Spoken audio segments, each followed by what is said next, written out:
Welcome to Book Club and Prayer. Let's start with a prayer. Dear Heavenly Father, we're very grateful for this new day. We're thankful that it's Friday and we get to have a good day with our family. We're thankful for the inspiring us every single day to get better.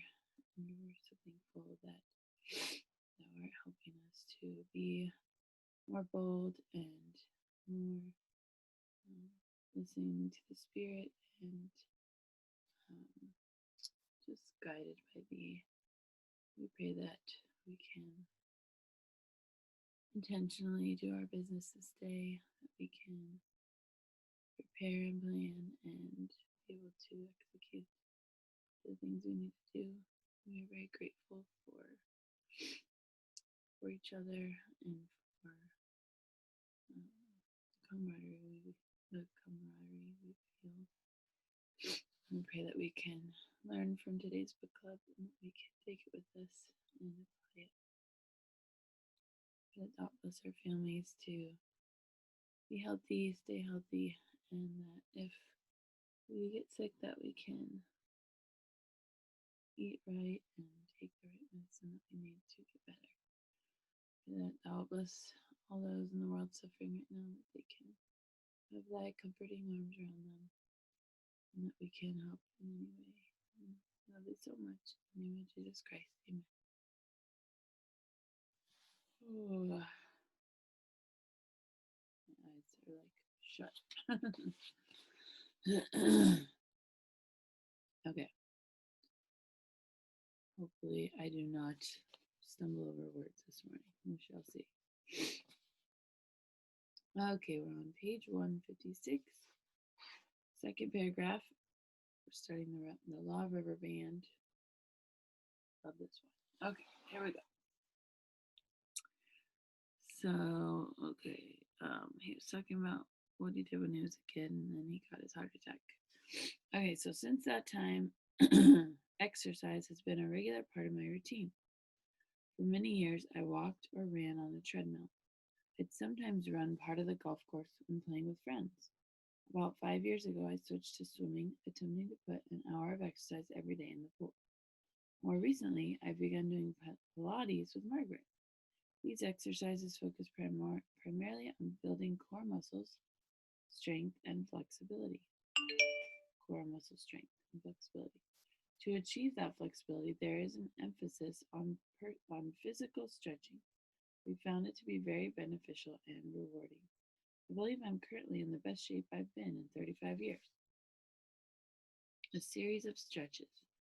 As I prepared to write this chapter, I was reminded of all the professional stretching I've had to do over the course of my career. One of my favorite quotes, which I collected as a teenager, says, "God's gift to us, potential. Our gift to God, developing it." How do we do that? By getting out of our comfort zone, by continually stretching, not only physically, but also mentally, emotionally, and spiritually. Life begins at the end of our comfort zone. We go there by stretching. Love that. I really like the quote they do on the side, though. I want to say that again. God's gift to us, potential. Our gift to God, developing it. When I look back on the last 40 years or so, I could see that much of the progress I've had in my career has come as a result of stretching experiences. Take a look at some of them that follow. Choosing my first pastorate. I went to a church where no one knew my dad, who was a district superintendent. My start was slower than it undoubtedly would have been if I'd gone somewhere Dad could have helped me. As it was, I had to work harder than I might have otherwise, and I had to find myself and learn what I was really capable of. I believe this helped to define my career. I was determined to work hard and be creative in finding ways to lead people and grow my church.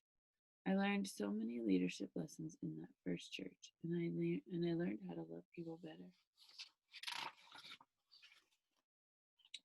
Focusing on teaching leadership. When I started talking about leadership in the mid-70s, it was a topic other pastors were not talking about. There were people who criticized me for focusing on what they considered a secular message. Though I have to say I find that peculiar since the greatest leaders of all time can be found in the Bible: Abraham, Moses, David, Jesus, and Paul, just to name a few. Even 40 years later, some continue to criticize me for it. So why did I keep teaching it? Because pastors are required to lead people. And in my day, they received no training in leadership, even though they must do it every day of their careers. Early on, I struggled as a leader. I knew others would too. I wanted to help them.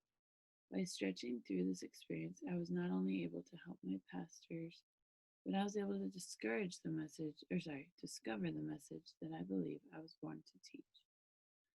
Learning to communicate internationally. I remember the first time I spoke using an interpreter. It was in Japan. The process was uncomfortable because I had to say a phrase or two, pause for what I said to be translated, and then say a bit more, pause again, and so on. And of course, there are many cultural differences that need to be bridged. I found it difficult. After I had finished speaking, Margaret said that our daughter Elizabeth, who was 8 years old at the time, leaned over to her at one point and said, "Dad's not very good, is he?" Or is he? Even a child could tell that I was not connecting well with my audience. I enjoy communicating, and the easiest thing for me to do would have been to simply give up the idea of speaking to others outside of the United States. I'd already learned how to communicate effectively in English.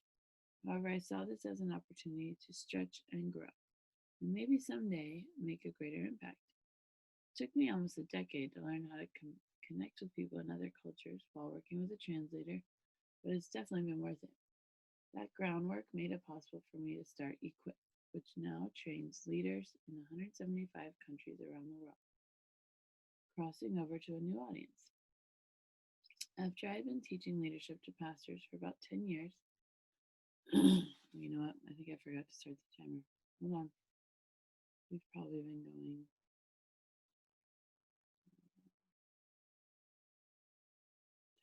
6, we've probably been going like 6 minutes, 5 minutes. We'll just go 5 minutes. Okay.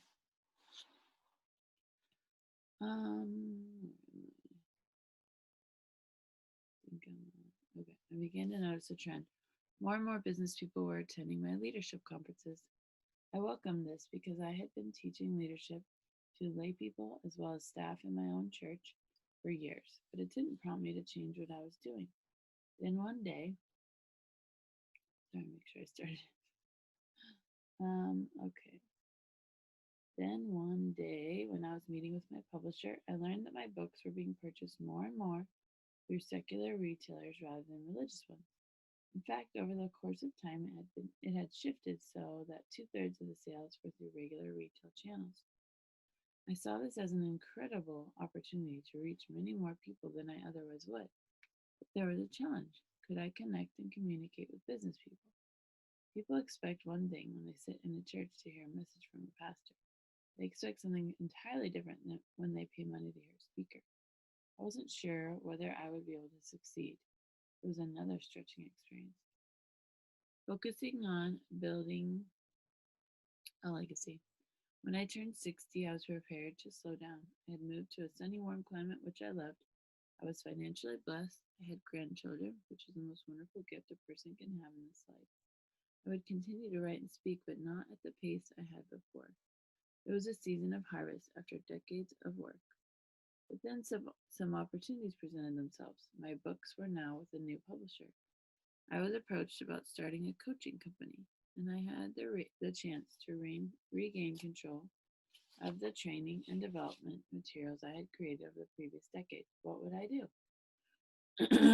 It would mean stretching again, but I was willing to seize the opportunity and accept the challenge, and I'm so glad I did. I have entered another season of sowing instead of just harvesting. I believe it will allow me to help many more people than I would have if I had simply slowed down.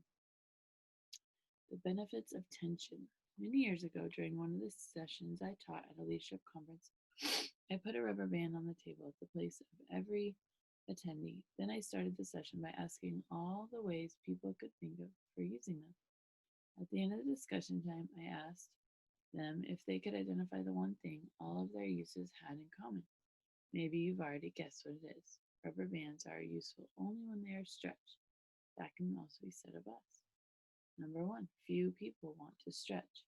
There's a joke about a longtime handyman named Sam who was once offered a full-time job by a mill owner who was having problems with muskrats at the mill's dam. The owner asked Sam to rid the mill of the pests and even provided a rifle for him to do the job. Sam was ecstatic because it was the first steady work with a regular paycheck that he'd ever gotten. One day, several months later, a friend came to visit Sam.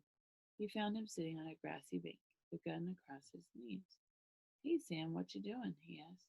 "A job guarding the dam." "From what?" "Muskrats." His friend looked over at the dam, and just at that moment, a muskrat appeared. "There's one!" the friend exclaimed. "Shoot him!" Sam didn't move.